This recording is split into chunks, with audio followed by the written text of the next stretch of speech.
하나님께서 우리 교회에게, 우리 가정에게, 또 나 개인에게 주신 올해 표어의 말씀이 있고요. 또 성경 구절이 있습니다. 우리가 3주 동안 함께 말씀을 나누면서 어떻게 이 말씀이 나에게 이루어질 수 있을까, 우리가 이 은혜를 어떻게 누릴 수 있을까를 오늘 마지막으로 또 함께 같이 받도록 하겠습니다. 무엇을 한다는 것, 그 자체가 중요한 것은 아닙니다. 어떻게 하느냐, 또 얼마나 집중하고 있느냐, 그것이 훨씬 더 중요합니다. 학교에 다니는 것 그 자체가 그 학생의 능력이나 자질을 자동적으로 향상시켜 주지는 않습니다. 내가 얼마나 집중하느냐, 얼마나 열심히 하느냐, 또 예습 복습을 잘 하느냐, 과제는 잘 해오고 있느냐, 친구들과 잘 지내고 있는가, 또 학교라고 하는 그 목적, 그 목표에 맞게 내가 합당하게 행하고 있는가, 그것이 더욱더 중요합니다. 학교에 매일 다닙니다. 열심히. 그러나 그 자체가 무엇을 보증하는 것은 아니에요. 그 시간 동안 그 자리에서 무엇을 어떻게 하며 어떻게 참여하고 있고 어떻게 집중하는가, 거기에 사실은 승패가 달려 있습니다. 많은 기성세대들이 MZ세대들을 바라보면서 걱정을 해요. 어른들이 바라보기에 그들은 별로 인생의 목표가 없어 보입니다. 열심도 별로 없어 보여요. 자신들의 미래를 위해서 열심히 준비하는 것 같지 않습니다. 그래서 많은 염려가 되죠. 여러분, 그렇지만 이 MZ세대를 경험해 보면은 그들의 탁월함을 알 수 있어요. 그들은요, 맹목적으로 순종하지 않습니다. 그러니까 무조건 충성하지 않습니다. 그렇지만 동의가 되면, 마음이 움직이면, 이해가 되면 굉장히 집중하게 됩니다. 그리고 아주 열심히 하게 돼요. 그리고 창의력과 탁월함이 나타나게 됩니다. 꽂히면 굉장히 집중해요. 여러분, 게임을 해도요, 몇 시간씩 10시간 이상 하는 거 아무나 하는 것이 아닙니다. 그러니까 무엇인가에 꽂히면 그렇게 열심히 하게 돼요. 정말 중요한 것은 그들에게 선한 목적과 인생의 방향이 제대로 잡히게 되면은 우리 부모님 세대보다 훨씬 더 탁월하게 더 잘 감당할 수 있다는 것이 이 MZ세대의 중요한 능력이고 특징이에요. 어떻게 참여하느냐, 얼마나 참여하고 있느냐, 얼마나 집중하고 있느냐, 이것은요, 우리 기독교 교육이나 신앙 교육에 있어서 아주 오랫동안 고민하고 있는, 염려하고 있는 중요한 문제가 됩니다. 그러니까 지금뿐만 아니라 구약 시대에도 그랬고요, 신약 시대에도 그랬고, 교회 역사 시대 내내 동일한 문제가 교회에 있었고 가정에 있었습니다. 어떻게 참여해야 하는가, 얼마나 집중해야 하는가, 그 문제예요. 구약의 경우를 보면은 이 문제가 훨씬 더 심각했습니다. 부모 세대는요, 광야에서 수없이 많은 놀라운 역사들을 경험했습니다. 하나님이 펼쳐 보이시는 초자연적인 역사를 정말 많이 경험했어요. 그들의 생존을 위해서, 그들의 일용할 양식을 위해서 하나님이 함께 하시는 역사를 부모 세대는 계속 경험했습니다. 구름 기둥과 불 기둥으로 비춰주시고 하늘에서 만나와 메추라기를 먹여주셨습니다. 돌기만 해도 열이 고성이 함락되는 광경들, 연약한 군사들이지만 믿음으로 싸웠더니 강한 아말렉을 이기더라. 하나님의 역사들을 경험하면서 약속의 땅에 도착하게 됩니다. 하나님의 손길이 아니었다면 광야에서 죽어도 몇 번은 죽었을 거예요. 그리고 약속의 땅에 도착합니다. 그리고 이제 정착하면서 그 자녀들에게 신앙교육을 시킵니다. 하나님을 철저히 믿고 의지하면, 그 말씀을 따라 살면 하나님께서 이러이러하게 역사하실 거야. 하나님이 너희들의 미래를 돌보실 거야. 너희 자녀의 자녀까지 하나님이 책임지실 거야. 이렇게 가르치는 거예요. 그런데 문제는요, 자녀들은 경험해 보지 못한 내용입니다. 단지 부모들이 경험한 것, 할아버지 할머니들이 경험한 것을 이야기로만 전해 듣는 거예요. 이야기로만 전해 듣다 보니까 옛날 이야기가 됩니다. 옛날 이야기, 먼 옛날의 이야기가 되는 거예요. 이스라엘 백성들이 이것을 중요하게 여기면서 이 문제를 해결하기 위해서 말씀 회복 운동을 벌여요. 어떤 거냐면 말씀을 철저히 지키는 것입니다. 아버지, 어머니, 온 가족이 하나님 말씀을 철저히 지키는 거예요. 무엇보다 어떤 명절, 절기가 되면은 그 절기를 지키는 데 최선을 다하게 됩니다. 절기가 보통 일주일, 3일, 8일 그렇습니다. 그 절기 동안 말씀대로 하나하나 그대로 먹고 마시고 입고 그렇게 절기를 지키는 거예요. 왜냐하면 하나님의 말씀을 단지 귀로만 머리로만 배우는 것이 아니라 절기 때라도 며칠이라도 그렇게 살아보고 그렇게 먹어보고 그렇게 입어보면서 생활로 습관으로 그렇게 배우는 것입니다. 그렇게 배워보면 정말 그런 문제가 생겼을 때 그렇게 할 수 있어요. 그러나 귀로만 들어보면 귀로만 배워놓으면 정말 그런 문제가 생겼을 때 삶으로 행동으로 실천으로 나가기는 어렵죠.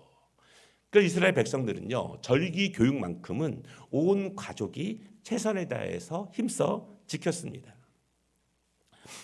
올해 우리 교회 주제 말씀이 오늘 우리가 함께 읽은 12절 말씀입니다. 근데 이 12절 말씀은요 뜬금없이 나온 말씀이 아니에요. 이스라엘의 상황 가운데 나온 말씀입니다.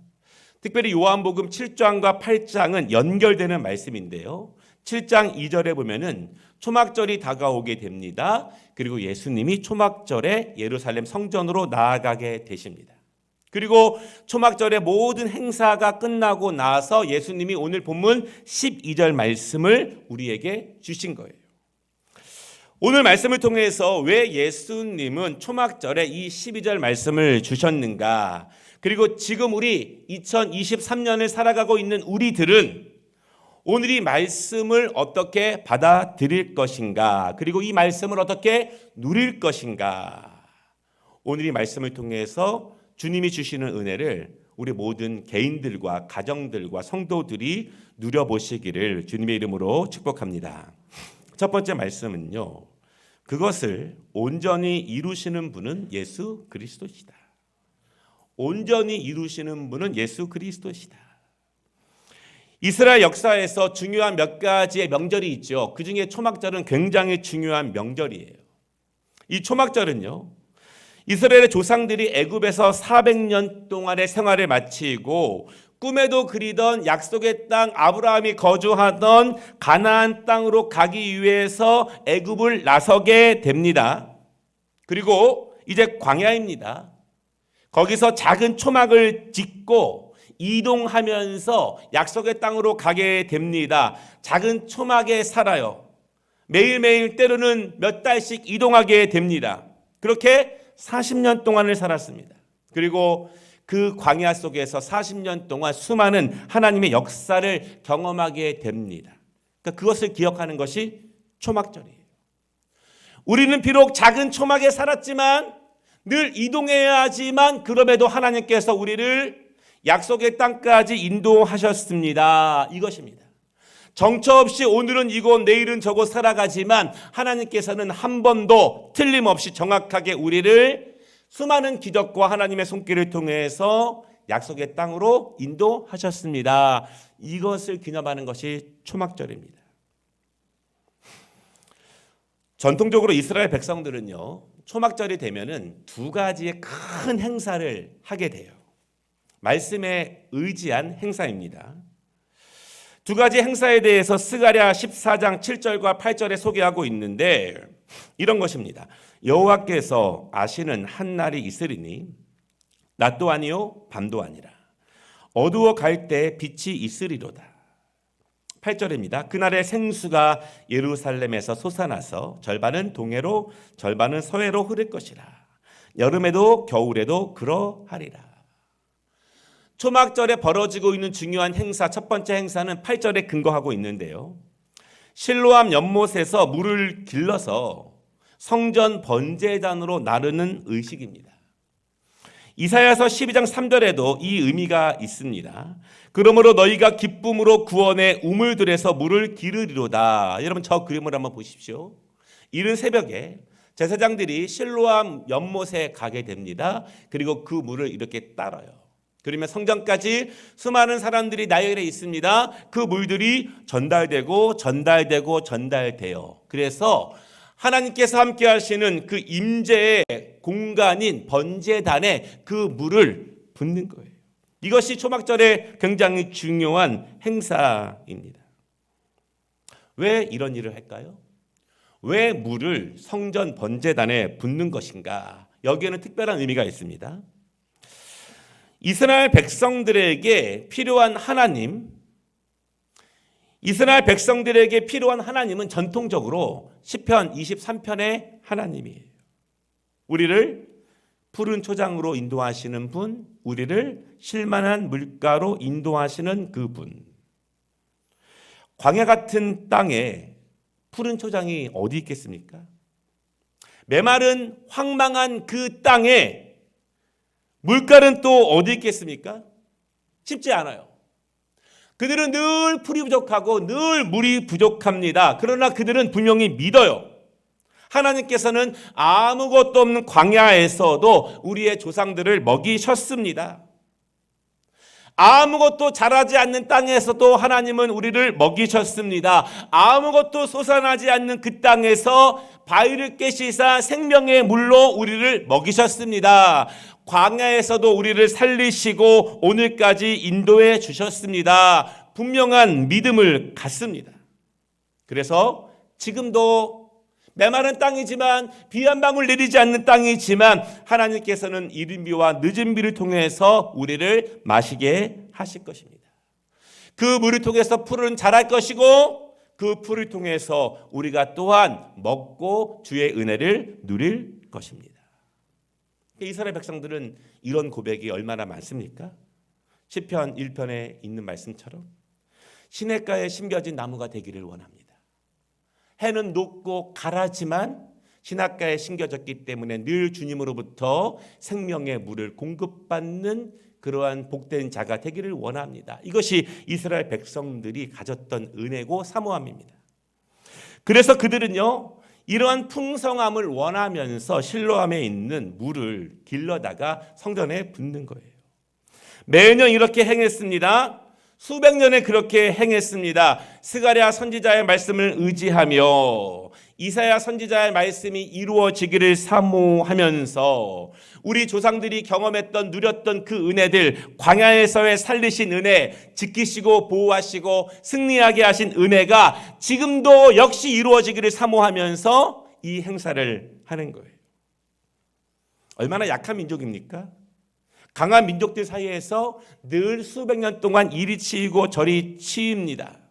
먹을 것도 없는 빈약한 땅입니다. 그럼에도 불구하고 하나님께서 우리에게 은혜의 물을 내려주시기를 원합니다. 그 은혜를 사모하면서 작은 연못에 있는 귀한 물을 퍼다가 하나님이 임재하시는 성전 번제단에 붓는 거예요. 그런 날이 이루어지기를 사모하면서 선지자들이 선포한 그 약속의 날이 임하기를 원하면서 몇백 년 동안 말씀에 의지해서 초막절을 지키고 그리고 풍성하게 은혜가 넘칠 그날을 사모합니다. 언제 이루어질까요? 진정한 초막절의 은혜, 생수의 강이 충만한 그때 언제 이루어질까요? 예수님께서는요, 이 초막절에 성전으로 올라가십니다. 그리고 이 행사를 다 지켜보십니다. 많은 사람들의 축제 가운데 실로암 물을 성전에 쏟아 붓습니다. 사람들은 감동을 받습니다. 기대감이 충만합니다. 기도하고 찬송합니다. 그때 예수님께서 요한복음 7장 37절과 38절을 선포하시는 거예요. 명절 끝날 곧 큰 날에 예수께서 서서 외쳐 이르시되 누구든지 목마르거든 내게로 와서 마시라. 나를 믿는 자는 성경의 이름과 같이 그 배에서 생수의 강이 흘러나오리라. 아멘. 예수님이 기대와 간절함과 사모함으로 충만한 그들에게 이 말씀을 선포하십니다. 누가 초막절을 이루실 것인가? 누가 이스라엘을 푸른 초장과 쉴만한 물가로 인도하실 것인가? 누가 그들을 이른 비와 늦은 비를 통해서 충만하게 먹고 마시게 할 것인가? 오직 예수 그리스도. 누가 그들을 지키실 것인가? 누가 보호할 것인가? 누가 인도할 것인가? 그들이 그토록 기다리고 사모하면서 매년마다 지켜왔던 그 행사, 그것은 예수 그리스도께서 이루실 것이라고 직접 선언하고 계십니다. 사랑하는 여러분, 오늘도 주님은 우리에게 동일하게 말씀하고 계세요. 이른 비와 늦은 비를 통해서 황막한 광야와 같은 삶을 살아가고 있지만 우리를 먹이시고 우리를 지키시고 우리에게 비를 내려주실 것이고 우리를 풍성하게 인도하실 분은 오직 예수 그리스도, 그분만 계시다는 사실을 분명히 믿으시기를 바랍니다. 믿으시는 분들에게 그 은혜가 누려지기를 주님의 이름으로 축복합니다. 초막절의 두 번째 행사는요, 먼저 읽은 스가랴 14장 7절에 있는 내용이에요. 여호와께서 아시는 한 날이 있으리니 낮도 아니요 밤도 아니라 어두워 갈 때 빛이 있으리로다. 여호와께서 정하신 날이 있다는 것입니다. 그리고 그때 어두워 갈 때 빛이 있으리라, 이렇게 말씀하십니다. 같은 내용을 이사야 선지자도 예언하고 있는데요. 다시는 낮에 해가 내 빛이 되지 아니하며 달도 내게 빛을 비추지 않을 것이요 오직 여호와가 내게 영광의 빛이 되며 내 하나님이 내 영광이 되리니 다시는 내 해가 지지 아니하며 내 달도 물러가지 아니할 것은 여호와가 내 영원한 빛이 되고 내 슬픔의 날이 끝날 것임이라. 아멘. 해와 달이 필요하지 않습니다. 오직 여호와께서 그 영광으로 우리를 비춰주시는 거예요. 그 빛이 비춰지면 그들의 모든 슬픔이 끝날 것이다, 이렇게 선지자들이 선포했습니다. 이스라엘 백성들은 초막절이 되면은 이 말씀을 붙잡고 사모하며 기도하는 거예요. 여호와의 빛이 그들 가운데 비춰져서 그들의 개인적인, 가정적인, 민족적인 모든 슬픔들이 끝나기를 사모하면서 초막절을 맞이하게 됩니다. 두 번째 행사는요, 성전에는 여러 공간들이 있습니다. 그 중에 여인의 뜰이 있는데요, 초막절이 되면은 여인의 뜰에 4개의 거대한 기둥을 세워요. 그리고 그 기둥 위에 등불을 놓고 밤마다 등불을 비추는 의식이에요. 초막절 내내 큰 빛의 축제가 성전에서 벌어지게 됩니다. 이스라엘 역사에 대해서 많은 기록들이 최근에 나오고 있는데요. 이 초막절 역사에 대해서 이런 기록이 있어요. 경건하고 선한 사람들은 밤새도록 손에는 횃불을 들고 노래와 찬송을 부르며 춤을 추었다. 레위인 합창대는 찬송을 불렀고 성전의 네 등불에서 비추는 빛이 예루살렘을 두루 비추었다. 이스라엘은 어두운 삶을 살았어요. 수백 년 동안 어두웠습니다. 가나안 땅에 정착한 이후 어두운 시기가 대부분이에요. 삶이 어둡습니다. 신앙이 어두워요. 자녀가 어둡습니다. 가정이 어렵습니다. 민족도 어두워요. 더 불행한 것은 앞으로 환할 수 있을지 전혀 기약이 없어요. 그럼에도 그들은 하나님의 약속을 믿고 의지합니다. 하나님께서 그의 조상들에게 약속하신 것, 그 조상들에게 행하신 일들, 그리고 선지자들을 통해서 이스라엘 백성들을 찾아오신다는 그 은혜, 그것을 기억하면서 초막절이 되면은 성전에 밤마다 빛을 밝히면서 찬양하는 거예요. 하나님, 이 어두움이 끝나는 날이 오게 하여 주시옵소서. 하나님, 우리 민족의 슬픔이 끝나는 날이 오게 하여 주시옵소서. 그 약속이 이루어지는 날이 속히 오게 주여 함께하여 주시옵소서. 이렇게 사모하면서 기도하고 있어요. 그리고 그 초막절이 끝날 때 오늘 12절에서 예수님께서 이 말씀으로 선포하십니다. 나는 세상의 빛이니 나를 따르는 자는 어두움에 다니지 아니하고 생명을 얻으리라. 아멘. 이스라엘을 비추실 분은 누구신가요? 오직 예수 그리스도이십니다. 어둠을 몰아내고 하나님의 영광의 빛으로 그들을 비추실 분은 누구신가요? 오직 예수 그리스도이십니다. 이스라엘 백성들이 기다리고 사모하는 그 빛, 영광의 빛, 그분을 그 빛을 받기 위해서 진심으로 영접하고 온몸으로 받아들여야 하는 분은 누구신가? 예수 그리스도이십니다. 사랑하는 여러분, 우리도 분명히 믿기를 원합니다. 2023년 우리를 비추실 분은 누구신가? 우리의 어두움들을 밝히실 분은 누구신가? 우리에게 생수의 강으로 먹이실 분은 누구신가? 나의 가정, 내 영, 내 삶, 우리나라, 이 민족, 전 세계 어두운 곳, 그것을 비추실 분은 누구인가? 오직 예수 그리스도만 우리를 비추시고 우리를 지키시는 분이라는 사실을 믿으시기 바랍니다. 그래서 그분이 비추시는 빛을 온 몸으로 받아들이고 인정하는 2023년 되시기를 주님의 이름으로 축복합니다. 두 번째 말씀은요. 그러면 어떻게 그 빛을 받을 것인가? 어떻게 빛을 받을 것인가? 스가랴 선지자의 말처럼 이사야 선지자의 선포처럼 하나님께서는 계속해서 그 빛으로 밝히실 것이라고 말씀을 주셨습니다. 그리고 이스라엘의 역사 속에서 부분적으로 밝혀주고 계셔요.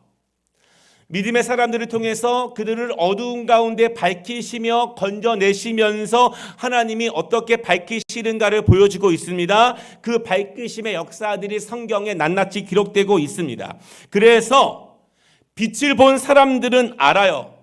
어두웠지만 슬픔 가운데 있었지만 빛을 경험한 사람은 고백하게 됩니다. 그 고백 중에 하나가 다윗의 고백이에요. 시편 27편. 여호와는 나의 빛이요 그 빛은 나의 구원이시니 내가 누구를 두려워하리요? 여호와는 내 생명의 능력이시니 내가 누구를 무서워하리요? 악인들이 내 살을 먹으려고 내게로 왔으나 나의 대적들 나의 원수들인 그들은 실족하여 넘어졌도다.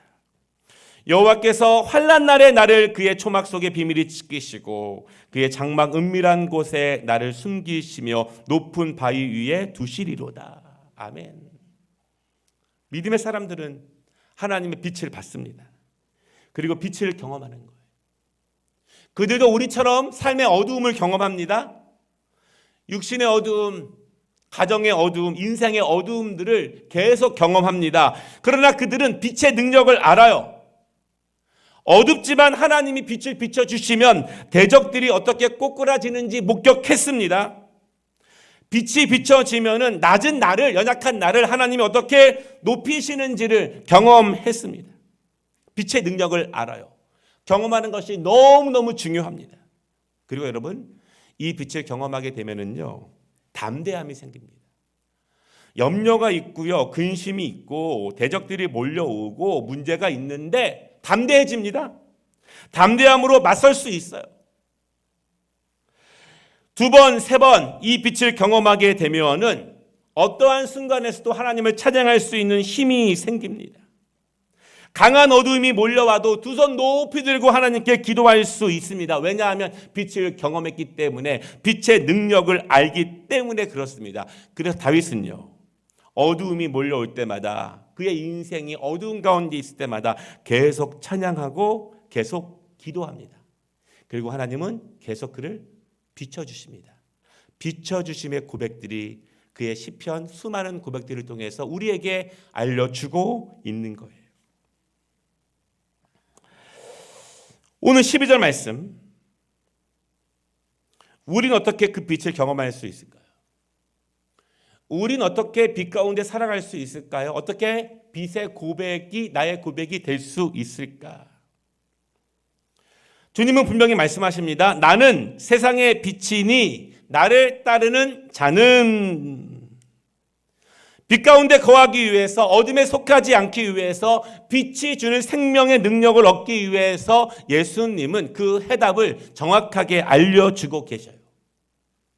나를 따르는 자는, 나를 따르는 자는, 이것이 해답입니다.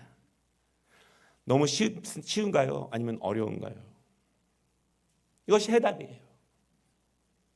빛을 경험한 다윗은 고백합니다. 여호와는 나의 빛이요 나의 구원이시니 그 빛이 자신을 구원하고 자신을 지키시고 자신을 숨기시고 자신을 높이시는 것을 경험합니다.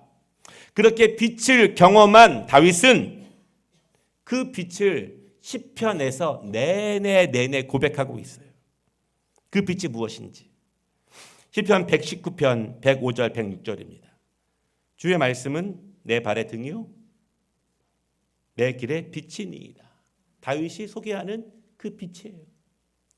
멀리 있는 빛이 아니라 그의 인생 가운데 개입하는 빛입니다. 그의 어두운 가운데 개입된 빛을 다윗은 그렇게 소개해요. 빛은 여호와의 말씀이다. 그 말씀이 어두운 가운데 한 발씩 한 발씩 내 앞길을 인도한다. 주의 규례를 따르는 것이 내가 빛 가운데 거하는 것입니다. 그렇게 고백을 해요. 사랑하는 여러분, 갑자기 밝아지지 않습니다. 여전히 어둡지만 믿음을 가지고 하나님을 신뢰하며 그 말씀을 붙잡고 그 규례를 지키는 거예요. 여전히 불안하지만, 여전히 두렵지만, 앞이 보이지 않지만 그럼에도 그 규례의 말씀들을 품고 살아가는 것입니다. 저 멀리 보는 빛을 보고 따라가는 것은 그래도 쉬운 일일 수 있어요. 한 발자국, 두 발자국 내딛어도 그래도 어두움이지만 다윗은 고백합니다. 어둡지만 보이지 않지만 확신이 없지만 두렵지만 그럼에도 생명 되신 예수 그리스도의 그 말씀을 내가 의지하며 규례를 지키며 한 걸음 한 걸음 걸어가면 어느 순간 어둠이 걷히고 광명의 길로 들어갑니다. 이것이 다윗의 고백입니다. 그렇게 걸어가 보시기를 바랍니다. 우리가 주의 말씀을 지킬 때 두려움과 염려가 사라지는 것은 아니에요. 그대로 있습니다. 날마다 두려움과 염려와 불확실함과 의심 가운데 주의 말씀을 받습니다. 그럼에도 불구하고 한번 넘어가 보면 또 넘어갈 수 있는 담대함을 갖습니다. 두 번, 세 번 넘어가 보면 더 어두운 깜깜한 밤에도 주의 말씀을 의지할 수 있는 힘과 능력이 생겨요. 그것이 다윗의 고백이에요. 오늘 이 105절 말씀, 106절 말씀, 그 이후의 말씀이 더 어려울 수 있어요. 107절, 109절입니다. 나의 고난이 매우 심하오니 여호와여 주의 말씀대로 나를 살아나게 하소서. 나의 생명이 항상 위기에 있사오나 나는 주의 법을 잊지 아니하나이다. 주여, 내가 주의 규례를 내 발 앞에 둔 빛으로 믿고 걸어갑니다. 그러나 나는 심한 고난 가운데 있습니다. 주여, 주의 말씀, 내 발 앞에서 나를 비추시는 말씀, 내가 믿고 내딛는 말씀, 그 말씀이 역사되게 하여 주셔서 이루어지게 하여 주셔서 내가 주의 말씀대로 살아남을 경험하게 주여 축복하여 주시옵소서. 이런 고백이에요. 내가 항상 위기 가운데 있지만 그럼에도 그 말씀을 잊지 않겠습니다. 다윗의 경험에서 우러나오는 고백입니다. 이론적인 고백이 아니에요. 경험이에요. 위기였으나 고난이었으나 힘들었으나 그렇게 하기 어려운 순간이었지만 그렇게 했을 때 하나님이 어떻게 어두움을 물리쳐 주시는지를 경험하게 됩니다. 그를 빛으로 인도하시는 것을 경험하게 됩니다. 모두가 포기하는 순간에도, 타협하는 순간에도, 말씀을 따르기 힘든 순간에도 절대적으로 말씀을 의지하는 그 사람을 하나님이 어떻게 비추시는지를 다윗이 고백하고 있어요. 사랑하는 여러분, 그 말씀을 정말 따르기 힘들 때, 그렇게 결정하기 어려울 때, 그때 그 말씀을 따라 보시기를 원합니다. 그때도 그 말씀에 순종해 보시기를 원합니다. 모든 상황이 그렇게 말하지 않아도, 내 감정이 그렇게 말하지 않아도 그때도 나에게 주시는 하나님의 말씀을 따라 보시기를 바랍니다. 그 말씀이 여러분을 살릴 것입니다. 그 말씀을 경험할 거예요. 그래서 다윗은요, 시편 150편 수많은 글들을 쓰면서 그 후손들에게 고백을 증거하는 거예요. 그 하나님을 경험하십시오. 너희들도 어두운 가운데 살아가고 위기를 만날 것이지만 나와 함께 하신 하나님께서 너희와 함께 하실 것이다. 하나님께서는 그 백성이 가장 연약할 때, 가장 고난 가운데 있을 때, 그 백성들이 힘겨운 싸움을 할 때 그냥 두지 않으십니다. 하나님은요, 그들이 홀로 슬픔 가운데 지쳐 쓰러지도록 내버려 두시지 않아요. 우리의 아버지 되신 하나님은요, 그 자녀들을 외롭게 두지 않습니다. 이스라엘 역사상 가장 외롭고 힘들고 고달픈 인생은 광야의 인생이었어요. 400년간의 노예에서 벗어났지만 바로 행복으로 들어가는 것이 아닙니다. 오합지졸입니다. 말씀의 훈련도 안 됐습니다. 늘 불신앙적이에요. 군사적인 훈련도 안 됐습니다. 이길 수 없습니다. 노예로 살았기 때문에 늘 수동적이에요. 그러니까 제일 힘든 모습이 수동적인 모습이에요. 주의 말씀 안에서 능동적이고 자발적인 모습이 아니라 수동적인 모습으로 살아가는 것, 말씀의 빛이 비춰져서 변화되어야 될 모습과 태도 가운데 하나예요. 늘 시키는 대로만 했습니다. 주눅들어 사는 인생이었습니다. 그러나 하나님은요, 그렇다고 그들을 그냥 두지 않습니다. 광야입니다. 어디로 가야 할지, 지금 무엇을 해야 할지, 먹을 것이 없을 때, 마실 것이 없을 때, 적군들이 쳐들어올 때 무엇을 해야 할지 전혀 모릅니다. 그렇게 그들은 광야에서 40년을 살아갔습니다. 그러나 하나님은 그들을 광야에 홀로 두지 않으셔요. 하나님이 그들을 광야로 내모셨습니다. 내모셨습니다. 약속의 땅으로 인도하기 위해서 그들을 광야에서 살아가게 하십니다. 하나님은 뜻이 계시고 계획이 계셔요. 하나님은 그들을 그냥 두지 않으시고 그들의 길을 인도하시는데 구름기둥과 불기둥으로 인도하십니다. 여호와께서 그들 앞에서 가시며 낮에는 구름기둥으로 그들의 길을 인도하시고 하나님이 따라가시는 것이 아닙니다. 앞에서 가시고 밤에는 불기둥을 그들에게 비추사 낮이나 밤이나 진행하게 하시니 낮에는 구름기둥 밤에는 불기둥이 그들 앞에서 떠나지 아니하리라. 아멘. 하나님은 그 백성을 그냥 두지 않으십니다. 알아서 하라고 두지 않으셔요. 하나님은 앞서 가십니다. 앞에서 빛을 비추시면서 가십니다. 그 백성들은 그저 밝히시는 하나님을 의지하면서 신뢰하면서 잘 따라가면 됩니다. 왜냐하면 하나님은 그렇게 그들을 약속의 땅으로 인도하실 것이기 때문에 그래요. 자주 옆에서 사자 소리가 일어나고 옆에서 대적들이 쳐들어오는 소리가 들릴 거예요. 자주 옆에서 거대한 도시를 지날 때 이방 민족의 화려함들을 볼 것입니다. 풍성한 먹을거리가 느껴질 거예요. 냄새가 날 거예요. 그럼에도 불구하고 옆을 바라보는 것이 아니라 앞에서 구름기둥과 불기둥으로 인도하시는 그 하나님의 임재를 믿으며 신뢰하며 따라가면 하나님은 그들을 약속의 땅으로 반드시 인도하실 거예요. 하나님은 지금도 우리를 그냥 두시지 않습니다. 외롭게. 우리 보고 너희가 알아서 잘 찾아와. 너희가 알아서 문제를 잘 해결해봐. 이렇게 말씀하시지 않아요. 다시 정리해 보겠습니다.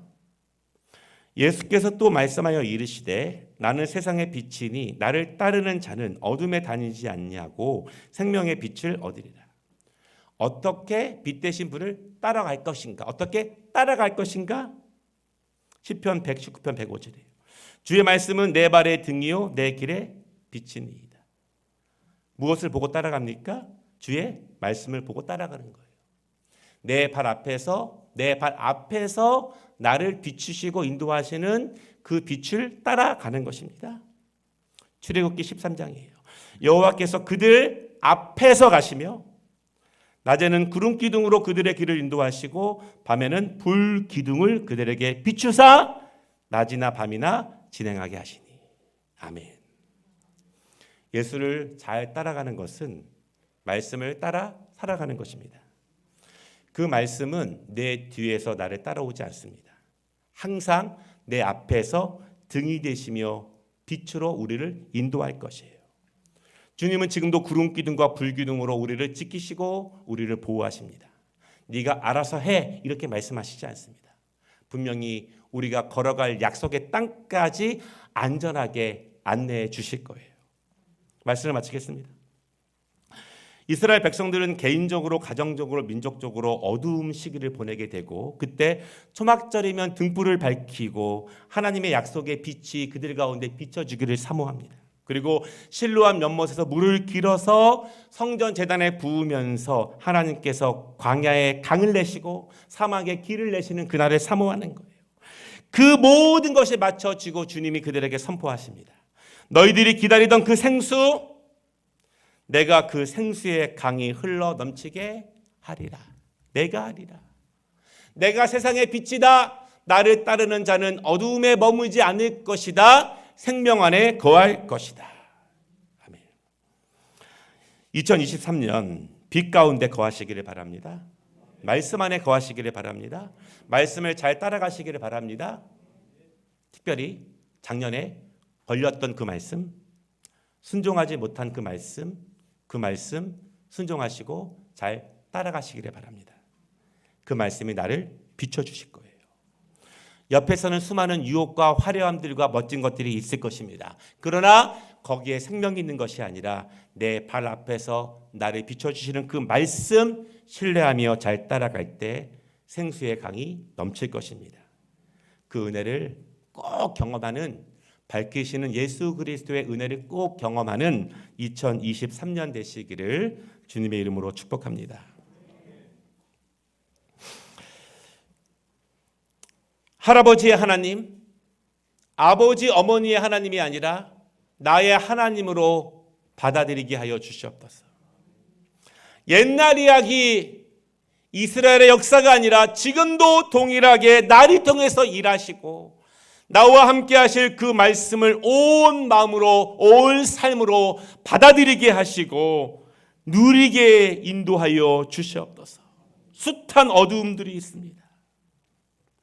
오직 예수 그리스도의 생명의 빛만이 나를 밝히고 나를 살릴 것입니다. 그 말씀 붙잡고 신뢰하며 의지하며 그 말씀이 나를 변화시키시고 나를 살리는 능력을 올해 꼭 경험할 수 있도록 은혜를 내려 주시옵소서. 예수님의 이름으로 기도드리옵나이다.